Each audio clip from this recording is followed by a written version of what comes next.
আসসালামু আলাইকুম, সবাই কেমন আছেন? আশা করি আল্লাহর রহমতে সবাই ভালো আছেন। তো আমি সৌদি আরবে আসছি গত ১০ মাস আগে। এখানে আসতে আমার খরচ পড়েছে প্রায় ৪,৭৫,০০০ টাকা। অ্যান্ড এই সম্পূর্ণ টাকাটাই আমি দালালকে দিছি। এছাড়াও আরও এক্সট্রা খরচ আছে। সেখানে হচ্ছে গিয়ে মেডিকেল খরচ, পাসপোর্ট, এনআইডি কার্ড, ট্রেনিং সেন্টারের খরচ, সেগুলো তো আলাদা খরচ আছেই। তো যেই ৪,৭৫,০০০ টাকা দালালকে দিছি, তিনি বলছিলেন যে সৌদি আরবে তুমি আসার ১০ দিনের মধ্যে তোমাকে রেসিডেন্সি পারমিট কার্ড অর্থাৎ ইকামা কার্ড বা সৌদি আরবে থাকার জন্য যেই বৈধ কাগজপত্রের প্রয়োজন সেগুলো এখানে আসার ১০ দিনের মধ্যে দিবে। বাট এখন ১০ মাস হয়ে গেছে, তারপরেও তিনি এটা দিতে পারে নাই। এটা হতে পারে তার কোনো দোষ বা তিনি আমার সাথে প্রতারণা করছে, বাট আবার এমনও হতে পারে যে তার কোনো দোষ নাও থাকতে পারে। তাই আমি তাকে সম্পূর্ণ দোষী বলে সাব্যস্ত করতে পারি না। অ্যান্ড আরেকটা বিষয় হলো ১০ মাসে দিতে পারে নাই এবং ভবিষ্যতেও দিবে না। কারণ আসার ৩ মাস পরে তিনি বলছে যে তোমার ইকামা তুমি অন্য কোথাও বানায় নাও, আর আমাকে ৭৫,০০০ টাকা ফেরত দিছে। তবে সমস্ত দালালে একটাই কথা থাকে যে আমি সৌদি আরবে তোমাকে এনে দিছি, এখন যদি সৌদি কফিল যদি বা সৌদি যদি তোমাকে একামা না বানায় দেয়, তোমাকে বৈধ কাগজপত্র না দেয়, তাহলে তুমি কি করবা? আমার কিছু করার নাই, আমার কাজ হচ্ছে তোমাকে দেশ থেকে এনে দেওয়া, আমি তোমাকে দেশ থেকে এনে দিছি। এরকম একটা কথা চলে। তো যাই হোক, এই ১০ মাস আমার ইকামা না থাকার কারণে প্রায় ৪ বার আমি পুলিশের হাতে ধরা পড়ছি। তো আমার ভয়েসটা একটু চেঞ্জ হতে পারে, কারণ গত ২ সপ্তাহ যাবত আমার ঠান্ডা লাগছে, যার কারণে ভিডিও বানাইতে পারতেছিলাম না। তো আজকে একটু ঠান্ডাটা কমছে, যার কারণে ভিডিওটা বানাইতেছি। তো যেটা বলতেছিলাম যে গত ১০ মাস ইকামা না থাকার কারণে এই পর্যন্ত আমি ৪ বার পুলিশের হাতে ধরা পড়ছি। অ্যান্ড এখানকার পুলিশগুলো কিন্তু অত্যন্ত সৎ এবং নিষ্ঠার সাথে কাজ করে। তাদেরকে আপনি কোনো প্রকারের ঘুষ দিয়ে বা টাকা পয়সা দিয়ে কিছু করিয়ে নেবেন, এটা এক প্রকার প্রায় অসম্ভব। তো তাদেরকে আমি বলছি যে আমি একটা প্রতারণার শিকার এবং আমি চেষ্টা চালিয়ে যাচ্ছি যে আগামী কয়েক মাসের মধ্যেই বৈধ কাগজপত্র বানাবো আমার নিজ উদ্যোগে। তো তারা বললো যে তাহলে তোমার পাসপোর্টটা দেখাও। আমি আমার পাসপোর্টটা দেখাইলাম। পাসপোর্ট দেখানোর পর বলতেছে যে হ্যাঁ, তুমি তো সৌদি আরবে আসছো, এখন ১ বছর হয় নাই, তো দোকানে তুমি কাজ করতে পারবে না, তবে তাও যত তাড়াতাড়ি সম্ভব তুমি কাফালা হও, তোমার কাগজপত্র তুমি বানায় নাও। আমি বলছি যে হ্যাঁ, আমি কাগজপত্র বানাইতেছি এবং আমি বিভিন্ন জায়গায় খোঁজখবর নিচ্ছি। আর বলছে যদি তোমাকে দোকানে কাজ করতে দেখে অন্য পুলিশ বা মুক্তাবে আমল, তারা তোমার দোকানের নামে মামলা দিবে, এটা দোকানদারের ক্ষতি হবে। তো এই কারণে আমি একটু পেরেশানের মধ্যে ছিলাম। দোকানে বিষয়টা যাইতে পারতাম না কাজ করার জন্য, বাসায় থাকতাম। আর এক কথায় আমি গর্ভবতী ছিলাম, কারণ এই দোকান থেকে বাসা থেকে দোকান, এই ১০০ মিটারের রাস্তায় আমার ছিল পুরো দুনিয়াটা সমান। আর আশেপাশে কোথাও যাইতে পারতাম না, কাগজপত্র ছাড়া কোথায় যাব? এখান থেকে বের হলে যদি পুলিশ ধরে রাস্তাঘাটে তাহলে সমস্যা। দোকানে ধরলে হয়তো বা কোনোভাবে রাখা যায়, কথাবার্তা বলে যে কাগজপত্র বানাবো, বাট রাস্তাঘাটে ধরলে কিন্তু এটা হয় না। আর সবচেয়ে বড় কথা হলো যে আমার এখান থেকে কাবা শরীফের দূরত্ব মাত্র ১৪ কিলোমিটার।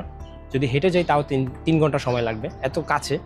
তারপরে কিন্তু আমি উমরা করার জন্য যেতে পারি নাই। ইনশাআল্লাহ এখন কিছুদিনের মধ্যে যাব।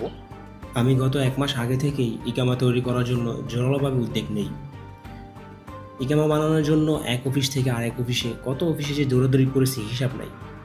কোনো অফিসে ৫ বার, এমনকি ১০-১২ বারও যেতে হয়েছে, কিন্তু কোথাও কোনো কাজের অগ্রগতি হয়নি।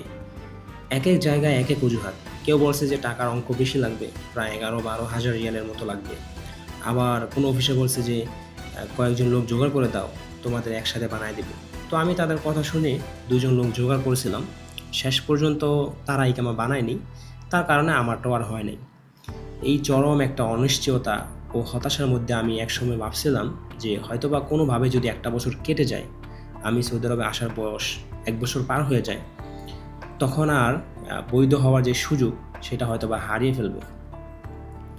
তো অবশেষে আমি যেখানে কাজ করি সেই দোকানের মালিক একজন কাস্টমারের কাছে আমার সমস্যার কথা বললেন। তিনি বললেন যে আপনার কি কোনো লাইসেন্স আছে কি না?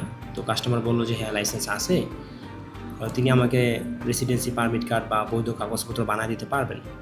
তিনি আমাকে বললেন যে তোমার ইকামা বানানো যাবে, তবে যে খরচগুলো হবে সেটার হিসাব আগে দিই। তো উনি হিসাব আমাদেরকে দিলেন, আমরা সেটা মানলাম যে হ্যাঁ ঠিক আছে, এই হিসাবে এত টাকা আমরা দিব। তো তিনি বললেন যে টাকা আমার হাতে দেওয়া লাগবে না, তুমি আমার সাথে ব্যাংকে চলো, ব্যাংকে গিয়ে তোমার টাকা তুমি নিজে ব্যাংকে ডিপোজিট করবা। এখানে আমার কোনো ২ নাম্বারই করতে চাই না বা ২ নাম্বারই করবো না। অ্যান্ড ওনার কথাগুলো খুবই সৎ এবং আন্তরিক মনে হয়েছিল। তাই ওনার সাথে আমি গাড়িতে করে, ওনার নিজের গাড়িতে করেই ব্যাংকে গেলাম। ব্যাংকে গিয়ে টাকা ডিপোজিট করলাম। তো উনি অত্যন্ত ভালো মনের একজন মানুষ। আর সৌদি আরবে একটা বিষয় খেয়াল রাখবেন যে যদি আপনার কফিল খারাপ হয় তাহলে কিন্তু সৌদি আরবটা আপনার কষ্টের, আর যদি আপনার কফিল ভালো হয় তাহলে সৌদি আরবটা আপনার জন্য শান্তি। সৌদি আরব আমরা আসি কষ্টের কাজ করতে, তারপরেও আমাদের যেই বৈধ কাগজপত্র বা যেগুলো বিষয়গুলো থাকে কফিলের, এগুলো যদি খারাপ হয়, এগুলো না থাকে, তাহলে কিন্তু খুবই জায়জামালার মধ্যে থাকতে হয়। তো যাই হোক, উনি অনেক ভালো মানুষ, অনেক ভালো মানুষ। তো বলে বোঝাতে পারবো না যে উনি কতটা ভালো মানুষ। আর উনি আমার এই ভিডিওটা দেখবেও না যে আমি ওনাকে খুশি করার জন্য বলতেছি, বাস্তবে উনি অনেক ভালো মানুষ। আমি অনেক কফিল দেখছি, অনেকের ব্যাপারে জানি। তো যাই হোক, আমরা ব্যাংকে গিয়ে টাকা ডিপোজিট করলাম। আল্লাহর রহমতে 4 থেকে 5 দিনের মধ্যে আমার ইকামা কার্ড অনলাইনে আপডেট হয়ে গেল, আর ফিজিক্যালি কার্ডটি হাতে পেতে মোট 7 থেকে 8 দিন সময় লাগলো। তো এই হচ্ছে আমার ইকামা কার্ড, সৌদি আরবের সরকারি পোস্ট অফিসের মাধ্যমে এসেছে। এটা আমার কফিল নিজে রিসিভ করছে, তারপর আমাকে দিয়ে গেছে। শুকরিয়া, আলহামদুলিল্লাহ। এই দীর্ঘ একটা সংগ্রামের পর যখন হাতে বৈধ কাগজপত্র পেলাম, তখন সত্যিই আল্লাহর কাছে শুকরিয়া আদায় করলাম। এই অভিজ্ঞতা আমাকে শিখিয়েছে সৎ পথ ও ধৈর্য ধরে চেষ্টা করলে আল্লাহ অবশ্যই সফলতা দেন। এতদিন আমি ঘরবন্দি জীবন কাটাচ্ছিলাম, বাসা থেকে বের হওয়া যেন একরকম নিষিদ্ধই ছিল আমার জন্য। বাসা থেকে দোকান আর দোকান থেকে বাসা, এই 100 মিটারই ছিল আমার পুরো পৃথিবী। এর বাইরে কোথাও যাওয়া সাহস করতাম না।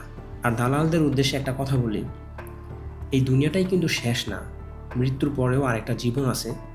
সেখানে কিন্তু আপনার সকলের সাথে দেখা হবে। আপনি যাদের সাথে প্রতারণা করেছেন তাদের সাথে দেখা হবে, আর সেদিনই বিচার করবে আল্লাহ তাআলা নিজে। তো বুঝতেই পারছেন কি হবে তখন আপনার কপালে। তো আজকের এই ভিডিওটি এই পর্যন্তই। ভিডিওটি যদি আপনাদের ভালো লেগে থাকে তাহলে লাইক, কমেন্ট এবং শেয়ার করতে একদমই ভুলবেন না। আর আমি সৌদি আরবের জীবনযাত্রার বিভিন্ন বিষয় নিয়ে ভিডিও তৈরি করে থাকি। যদি আপনাদের এরকম ভিডিওগুলো ভালো লেগে থাকে তাহলে আমার চ্যানেলটি সাবস্ক্রাইব করে রাখতে পারেন, যেন পরবর্তী সময়ে আমার ভিডিওগুলো আপনাদের মিস না হয়। তো দেখা হবে নতুন অন্য কোনো আরেকটি ভিডিওতে। ততক্ষণ পর্যন্ত আল্লাহ আপনাকে ভালো রাখুক, সুস্থ রাখুক। আল্লাহ হাফেজ।